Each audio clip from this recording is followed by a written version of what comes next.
chair in that house. She got herself a broom. She brought a lantern. And she searched every nook and cranny until she found that missing coin. Anything below the supernaturally blessed life should give you concern. And you should fight it. You should fight it. Don't be satisfied with begging. Don't be satisfied with being behind. Don't be satisfied with a sickness in your body. Don't sit at ease in Zion. Don't take it. That is not the plan. Don't let the devil cheat you. Don't let the devil cheat you. The devil has been cheating many of you. Don't let the devil cheat you. That's not the plan of God. That's not the plan of God. You sit there and say, where is the God of Elijah? No, God is saying, where are the Elijahs of God? Where are the people that will get to the river and part the sea? He says, fight it. Fight it. Don't just take it. If it is not in line with the plan, reject it. Don't be saying what the devil is doing. Don't say words or don't say things that will make the enemy think he's winning over your life. Oh, nobody knows the trouble I've seen. Oh, nobody knows my sorrow. Oh, life is so hard. Keep quiet. The devil is too cheap to hire you to be his spokesperson. You cannot keep being the devil's spokesperson. You keep reporting what the devil is. You have become the devil's CNN. David said, I will bless the Lord at all times. His praise will continually be in my mouth. My soul shall make a boast in the Lord. The humble shall hear of it and be glad. For I sought the Lord and he heard me. He delivered me out of all my fears. They looked to him and they were radiant, and their faces were not ashamed. Oh, taste and see that the Lord is good. There is no one to those who trust in him. He decided on what he was going to be saying. Don't talk what you are going through. Talk where you are going to. Be talking where you are going to. That's the plan of God for you. Because you know what? There's a place that God has prepared for you. He's only preparing you for that place. And I've never seen anybody who got to the palace talking like a beggar. It is not possible. It is not possible. Joseph got to where he got to because he kept talking about his dream. When they shut it down, the Bible said Joseph dreamt again. He dreamt again.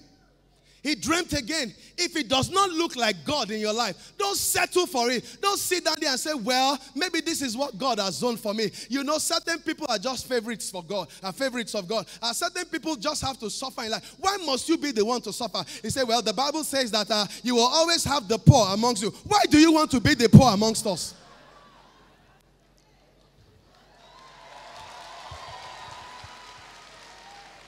Why do you want to be the poor? Why do you want to be the barren? Why do you want to be the one that doesn't have? Why do you want to be the one that is fulfilling the negative prophecies? Why? He made you to dominate. He made you in his image. Imagine with me. If Jesus Christ was married, will his wife be barren? No. If Jesus Christ was married, will his wife be barren? If Jesus Christ was doing a business, will government policies make his business to close down? Will you go to National Hospital, emergency ward, Jesus Christ, under 20 drips? Will you see things like that? Jesus Christ says, as the Father has sent me, so send I you. He says, he who believes in me, the things that I did, he will do also. And greater works, greater works, greater works, greater works, greater works, greater works than this. Greater works than this. Greater works than this. Greater works than this. God said to Joshua, have I not commanded you? Be courageous. Be courageous. Be bold. Wherever the soles of your feet tread, I will give to you. No man shall be able to stand against you all the rest of your life. Because there's something inside these people. There's something when you are born again. The Bible says you become spirit. Jesus Christ says, he who is born again is like the wind. Is like the wind. The Bible says the wind blows wherever it wishes, wherever it desires. If God leads it, if God leads you to go and start a akara frying business, if you decide to do that, God will prosper it. The Bible says Isaac in Genesis 26 sowed in a land of famine, In that land, the famine was so bad. The Bible says it was another famine after the famine of his father Abraham. This was famine raised to power 2.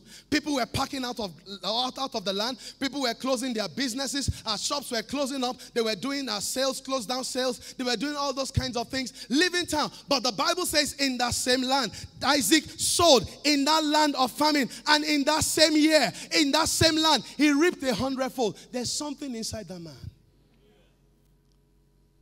The Bible talked about the children of Israel when they were crossing the Red Sea, when they were leaving Egypt, and they approached the Red Sea, and the Red Sea parted. I like the way David recorded it in the book of Psalms. He said, what did you see? What ailess thee, O sea, that you fled? In other words, what did you see that made you to part? It couldn't have been Moses. It couldn't have been his shepherd walking stick. There was something in these people that you saw that made you to part. What did you see, O sea, that you parted? If God goes with you to the embassy, you know they will see certain things and give you the visa. If God goes with you for an interview, you know they will see something. You will leave that place and say, what did they see? And they will say, we don't know, but we just want to give you the job. Because if God be for us, who can be against us? But you know what, for you, child of God, God is for you, yes. God is with you, yes, but not good enough. God is in you. God lives in you. You carry him around. Failure should be contrary to your nature. Don't sit in it. Don't enjoy it. Fight it. Fight it. In fact,